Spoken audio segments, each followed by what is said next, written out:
The text came through at 2:47 p.m. on a Wednesday. I was in the middle of a surgical consult at Seattle General Hospital. I'm a cardiothoracic surgeon when my phone buzzed with the family group chat notification. Dad. Catherine, we need $150,000 for the business by Friday. Equipment financing fell through. This is urgent. Mom, non-negotiable. You've benefited from this family your whole life. Time to invest back.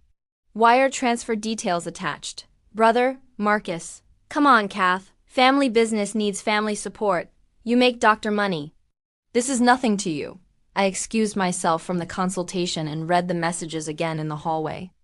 The family business was a restaurant my parents had opened 18 months ago called Romano's Italian Cuisine. Prime downtown location, expensive build-out. They'd sunk $400,000 of their retirement savings into it. I'd advised against it. The restaurant failure rate in Seattle was over 60% in the first 2 years. Neither of them had restaurant experience. The location rent was astronomical. They told me I was negative and unsupportive. Now they wanted $150,000 by Friday, 2 days away. I typed back, "Understood." Then I called my financial manager, Helen Park. "Helen, I need you to do something unusual. I need you to flag my accounts for fraud monitoring at the highest sensitivity level. Any attempt to initiate transfers over $1,000 should be blocked and trigger immediate notification too." Catherine, is everything okay? My parents just demanded $150,000 for their failing restaurant. They've sent wire transfer details. I'm anticipating they might try to access my accounts without authorization. Do they have your account information? My mother was my emergency contact on several accounts when I was in medical school. She may still have old login credentials. I need everything locked down. I'll handle it immediately. And Catherine?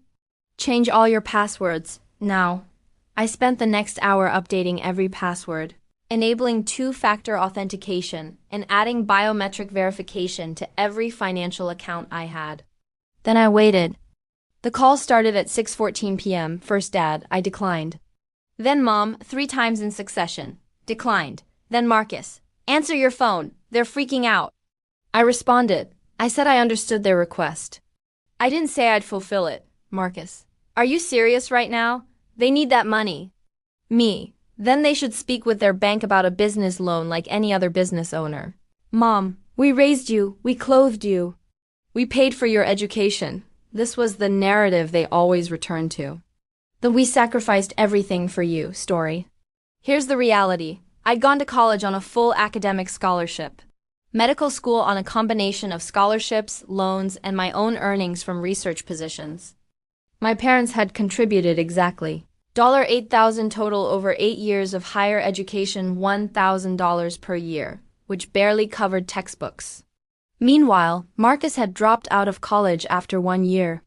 They'd funded his finding himself period for 3 years, bought him a car, paid his rent, and given him $50,000 to invest in crypto, which he'd lost in 6 months. When they'd opened the restaurant, they'd given Marcus a $60,000 signing bonus to be the general manager, despite him having 0 management experience. I'd offered professional financial advice. They told me to stay in my lane. Now their lane was heading off a cliff, and they expected me to fund the crash. Thursday morning, I received an alert from my bank. Fraud alert. Attempted a transfer of $150,000 from account ending in 4729. Transfer blocked. Please verify. I called the fraud department immediately. Dr. Romano, we blocked an attempt to initiate a large transfer from your account. The attempt came from login credentials that matched your account but from an IP address in Tacoma. Is this fraudulent? Yes, I did not authorize any transfer. The login credentials are likely old information from when I was a student. We've frozen the compromised access point and flagged your account. We'll need to file a police report for attempted fraud. Do it. I forwarded the fraud alert to Helen, who immediately sent it to my attorney, Richard Vasquez. Richard called within 15 minutes. Catherine, your parents attempted to access your account and transfer $150,000 without authorization. That's wire fraud and identity theft. This is a federal crime. I know. How do you want to proceed? I want a full forensic audit of any attempts to access my financial accounts in the past 5 years. I want documentation of everything. And I want a cease and desist letter sent to my parents immediately, stating that any further attempts to access my accounts or demand money will result in criminal prosecution. Done. I'm also recommending a restraining order if they escalate. Let's see how they respond to the cease and desist first. Thursday afternoon, my phone exploded. Apparently, the bank had notified my parents that their attempted transfer was flagged as fraudulent and reported to authorities. Mom, you reported us to the police? We're your parents. Dad, this is unbelievable. We were just trying to access money you promised. Marcus. Kath, what the hell? Mom's having a panic attack. Dad's talking to lawyers. You've lost your mind. I responded once to all of them. I promised nothing. Dad, you wouldn't even exist without us. Everything you have is because of us. Me, I exist because you made a biological choice. Everything I have is because I worked 80-hour weeks for a decade, graduated top of my class, and built a career through my own effort. You contributed $8,000 to my education. I've paid $340,000 in student loans. The math doesn't support your narrative. Mom, we're going to lose the restaurant. Is that what you want? Me, you're going to lose the restaurant because you made poor business decisions, ignored professional advice, and grossly mismanaged your finances. That's not my responsibility to fix. I left the group chat and blocked all 3 of them. Friday morning, the cease and desist letters were delivered via certified mail to my parents and Marcus. The letters were comprehensive. Asterisk documentation of the attempted unauthorized account access, asterisk bank fraud reports, asterisk explicit prohibition against further contact regarding money, asterisk warning that any additional attempts to access my accounts would result in immediate criminal prosecution, asterisk notice that all future contact must go through my attorney. Richard called me that afternoon.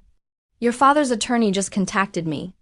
They're claiming this is a misunderstanding, that you'd verbally agreed to help and they were just facilitating the transfer. I never agreed to anything. I know. I've sent them copies of the text messages showing exactly what you said. Understood. Not yes. I'll send it or I'll wire the money. Just acknowledgement that you received their demand. What did they say? They're threatening to sue for verbal contract breach and emotional distress. Let them try. The lawsuit never materialized. But the collateral damage started showing up. Helen called Monday morning with interesting news. Catherine, I've completed the forensic audit you requested. You need to see this. She sent over a 40-page report documenting every attempt to access my financial accounts over the past 5 years. The findings were staggering. Unauthorized access attempts 20192024. Successful unauthorized logins. 23 failed login attempts with old credentials. 47. Information requests fraudulently made claiming to be account holder. 14. Attempted transfers, all blocked by fraud detection. 8. Timeline of confirmed unauthorized access. Asterisk June 2019. Account balance check. Asterisk August 2019. Attempt to add external transfer account. Blocked. Asterisk November 2019. Account balance check. Asterisk February 2020. Attempt to initiate $25,000 transfer. Blocked. Asterisk April 2020. Account balance check. Asterisk June 2020. Attempt to initiate $50,000 transfer. Blocked. The pattern continued. Every few months, someone using my mother's old login credentials had been checking my balance and periodically attempting to transfer money. All the large transfer attempts had been blocked. But the fact that they'd been monitoring my accounts for years was chilling. Helen, how much total did they attempt to take? Over 5 years? Approximately $340,000 in various transfer attempts. All blocked. I felt sick. I forwarded the forensic report to Richard. Catherine, this is systematic, ongoing attempted fraud. This isn't a one-time desperate mistake. They've been trying to access your money for years. We need to file criminal charges. Will that actually accomplish anything? It'll create a legal record. If they try again, prosecutors will see a pattern. It protects you. Do it. The criminal complaint was filed Wednesday. By Thursday, my parents had hired a criminal defense attorney. Friday afternoon, I received a call from Detective Morrison with the Seattle Police Financial Crimes Unit. Dr. Romano, I've reviewed your complaint and the supporting documentation. This is one of the most well-documented family fraud cases I've seen. Your parents are claiming they had your permission to access these accounts. They didn't. I have text messages, emails, and a clear timeline showing I denied their demand for money. I saw that. Your mother is claiming you gave her emergency access years ago and never revoked it. Emergency access for when I was a medical student doesn't constitute permission to steal $150,000 a decade later. Agreed. We're moving forward with charges. But I wanted you to know this is going to be difficult. Family cases always are. I understand. The next 2 months were a legal nightmare. My parents were charged with attempted wire fraud, identity theft, and unauthorized access to protected computer systems. The charges carried potential federal prison time. Their defense was that this was all a family misunderstanding, and that I was a vindictive daughter punishing her parents for asking for help. The extended family took sides, mostly against me. Aunt Rosa, how can you do this to your parents over money? Uncle Tony, they gave you life, Catherine. And you're sending them to prison.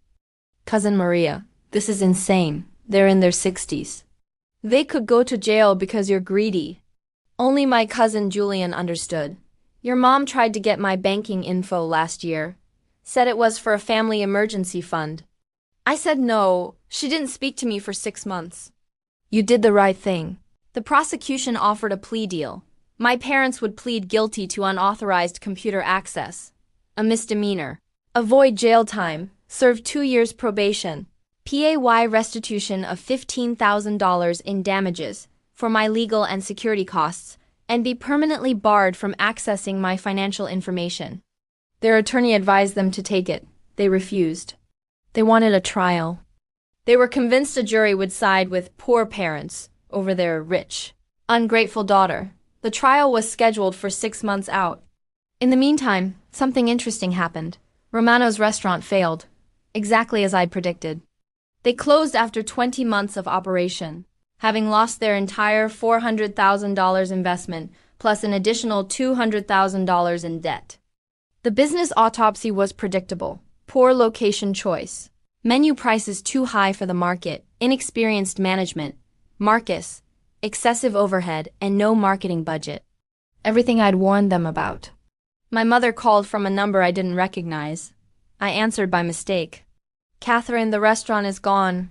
We've lost everything. We're facing bankruptcy. And you won't even help us. You tried to steal $150,000 from me. You're facing criminal charges. I'm not helping you. We're your parents. We're desperate. You were desperate because you made terrible decisions. You ignored professional advice. You gave Marcus $60,000 for a job he wasn't qualified for. You refused to listen when I told you the business model was unsustainable. Those are consequences, not tragedies. We could lose our house. Then you should have managed your business better, or accepted my advice before you started, or asked for help before attempting to commit fraud. She hung up. 3 weeks before the trial, their attorney contacted Richard with a new plea offer. My parents would plead guilty to all charges in exchange for probation, restitution, and mandatory financial counseling. No jail time, but a permanent criminal record. They're scared, Richard explained. Their attorney finally convinced them that a jury seeing the forensic evidence 92 total attempts to access your accounts over 5 years won't be sympathetic. Especially when the prosecutor shows that timeline alongside their restaurant's failure. It looks exactly like what it is, systematic attempted theft. What do you recommend? Take the deal. You get restitution, they get records, and you're protected going forward. Trials are expensive and emotionally draining. I agreed. The plea hearing was brief. My parents stood before Judge Martinez and admitted to unauthorized access of computer systems with intent to commit wire fraud. Judge Martinez did not go easy on them. Mr. and Mrs. Romano, you had 92 documented attempts to access your daughter's financial accounts over 5 years. Sentencing: 3 years probation, $18,000 restitution, my legal costs plus damages, 200 hours community service each, mandatory financial counseling, and permanent prohibition from accessing my financial information. They left the courtroom without looking at me. 6 months after the plea deal, I received an unexpected letter. It was from Marcus. Catherine, I've been in therapy for 4 months. My therapist helped me understand some things I didn't want to see. I was the golden child. I got everything handed to me. The money, the car, the job I didn't deserve. And I took it all because I thought I was entitled to it. When the restaurant failed, I blamed you for not saving it. But you were right about everything. The location, the prices, the management. I had no business running a restaurant. I ran it into the ground. Mom and Dad taught me that the world owed me things. That family meant other people solving my problems. That asking you for money wasn't asking, it was claiming what was rightfully ours. They were wrong. I was wrong. I'm working now. Real work. Retail management at Ray. It's honest and I'm good at it. I'm paying my own bills for the first time in my life. I don't expect forgiveness. I just wanted you to know that I finally understand what you tried to tell us. Actions have consequences, and family doesn't mean unlimited access to each other's resources. I'm sorry I called you selfish. You were the only one in our family who understood boundaries. Marcus, I read the letter 3 times. Then I wrote back, Marcus, I appreciate this letter more than you know. I'm glad you're working and supporting yourself. That takes courage. If you want to get coffee sometime, I'm willing. No expectations, just 2 people starting over. See? We met 2 weeks later. It was awkward but honest. He told me about his job, his apartment, his budget. I told him about my work, my investments, my life. We didn't become close.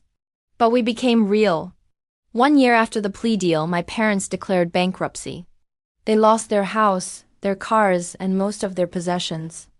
They moved to a small apartment in Tacoma. Dad got a job at Home Depot. Mom worked at a grocery store. They never apologized to me, but they stopped asking for money. The extended family slowly learned the truth. Aunt Rosa called, apologetic. Catherine, I didn't know they'd tried to access your accounts 92 times. Your mother said it was once a mistake. I'm sorry I judged you. Others never came around. Uncle Tony still sends Christmas cards addressed only to the Romanos, pointedly excluding me. I don't care anymore. 2 years after the initial text demanding $150,000, I sat in my financial advisor's office reviewing my portfolio. You're in exceptional shape, Helen said. Net worth just crossed $2.8 million. Your investments are outperforming projections. You're on track to retire early if you want. All because I said understood instead of yes, Helen smiled. You protected yourself. That's not cruelty. That's wisdom. That evening, I received my final restitution payment from my parents. $18,000 paid over 24 months, the last $750 installment. I donated it to a financial literacy nonprofit. Because the money had never been the point. The point was boundaries, self-respect, refusing to fund other people's delusions about what they were entitled to. 5 years after that Wednesday afternoon text, I'm chief of cardiothoracic surgery at Seattle General. I own my home outright. I have investments that will let me retire at 50 if I choose. Marcus and I have coffee monthly. He's an assistant store manager now, engaged to a woman who works in finance and keeps him grounded. My parents and I haven't spoken in 4 years. I heard through Marcus they're doing okay. Working, living within their means, no longer expecting bailouts. Some relatives still think I was too harsh. That I should have just given them the money and avoided all the legal drama. But those 92 attempts to access my accounts tell a different story. Those weren't desperate parents making one mistake. That was systematic, calculated, ongoing attempted theft. And I stopped it the only way possible, with boundaries, documentation, and consequences. On my desk, I keep a copy of that original text message. We need $150,000 for the business, non-negotiable. And my response, understood. It reminds me that understanding something doesn't mean accepting it. That acknowledging a demand doesn't mean fulfilling it. And that sometimes the kindest thing you can do for people who refuse to grow up is to let them face the consequences of their choices. They lost their restaurant. But I kept my integrity, my boundaries, and my financial security. In the end, that was the only trade that mattered.